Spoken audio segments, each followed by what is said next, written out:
Hey everyone, I have a devotional for you today to get you through on your Thursday. Sneak preview for you. I have been reading through the story of Moses this week in preparation for the sermon on Sunday. So, this is a little bit, we're going to lead into Sunday a little bit here with what we're talking about, but as I was reading through, Moses is a character in the Bible that I identify with a lot, in a lot of different ways at a lot of different times. He never feels never feels adequate to come to his call. He has self-doubt. He has all these problems and excuses, and ends up being this really great leader despite himself. And I think a lot of us sometimes feel that way, that we get in the way of what God has for us. So this is early in Moses' story. This is actually him being called by God, speaking to God for the first time at the burning bush. And we will pick up, this is Exodus chapter 4, and we are going to pick up on verse 10 and read through verse 17. So Exodus 4, 10 through 17. But Moses said to the Lord, "O my Lord, I have never been eloquent, neither in the past nor even now, that you have spoken to your servant. But I am slow of speech and slow of tongue." Then the Lord said to him, "Who gives speech to mortals? Who makes them mute or deaf, seeing or blind? It is not I, the Lord. Now go, and I will be your mouth and teach you what you are to speak." But he said, "O Lord, please send someone else." Pause here for a second. This is one of several objections that Moses makes to God in this call. He is speaking to God for the first time. God has made this call to him. First thing Moses says is, "Oh, I'm nobody. I'm nobody special. Don't call me." His second one was, "Well, no one really knows who you are. What's your name, God?" God gives him his name. Then he says, "I don't know if anybody will believe me," and God gives him the ability to do some miraculous signs in his name. And he says, "Oh, Lord, I can't speak very well," as we just read. And he says, "Don't worry about that. I'll talk for you." And finally, he just says, "Lord, send someone else." He's literally pleading with God at this point. Picking up on 14, then the anger of the Lord was kindled against Moses, and he said, "What of your brother Aaron the Levite? I know that he can speak fluently. Even now he is coming to meet you. When he sees you, his heart will be glad. You shall speak to him and put the words in his mouth, and I will be with your mouth and with his mouth, and will teach you what you shall do. He indeed shall speak for you to the people. He shall serve as a mouth for you, and you shall serve as God for him. Take in your hand the staff with which you shall perform the signs."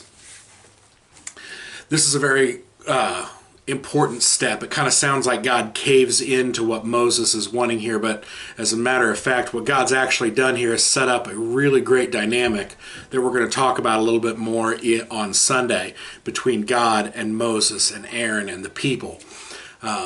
It's something that's mirrored throughout the upcoming stories in the Bible all the way up to today, to be perfectly honest. But what I really want to focus on here is Moses objecting again and again to what God has called him to do. I talk a lot about, getting out into your community, your people, your friends, your coworkers, your family, the people that matter to you, and spreading the gospel of God. Living a life, living that missional life, as the United Methodists like to call it. Basically being evangelistic. Living a life that people can look at you and say, that life points back to God, and that person has something different, and that person has faith in God. That's what makes that person special.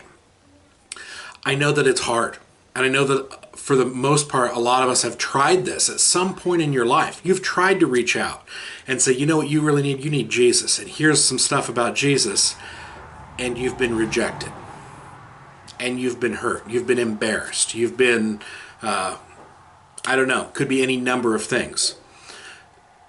So it's hard, I know, then, because when God calls that on your life again, you don't want those same feelings. You don't want those same things to happen again. You want something different to happen. So you think maybe the best way to do it is for you to get involved, because people rejected you the last time. Maybe this time they won't reject me, and someone else will come in that they'll listen to. People, I can tell you that God calls us all to be missional. He calls us all to spread the gospel to anyone and everyone that will hear it. He never once tells us that it will be successful every single time. It's going to be hard. It's going to be difficult. You have to learn to get out of your own way. And more importantly, to get out of God's way. As it says in the verses here today, God is the God of our voice. He inspires our words. He helps in those situations. As you read through the story of Moses, he softens the heart of Pharaoh who doesn't believe. And finally, after all these times, Pharaoh finally says, okay, I believe enough to let your people go. You are going to come up against hard-hearted people. You're going to come up against difficult things in your life when trying to talk about Jesus. When you have the belief and the strength that God is the one guiding you, you can get out of your own way and just let God use you to do what he wants to do. So, I know we're in a time where we don't get a lot of contact with a lot of other people, but you still have the opportunities. You still have the chance to showcase your faith to other people, and for that faith, that life that you are living, to point back to God. Don't get in your own way. Don't be afraid because of past rejections. Don't be afraid because you aren't the most eloquent person. Don't be afraid. Don't stop trying to do what you're doing because you're afraid. Believe that God is in charge. God controls it all anyway.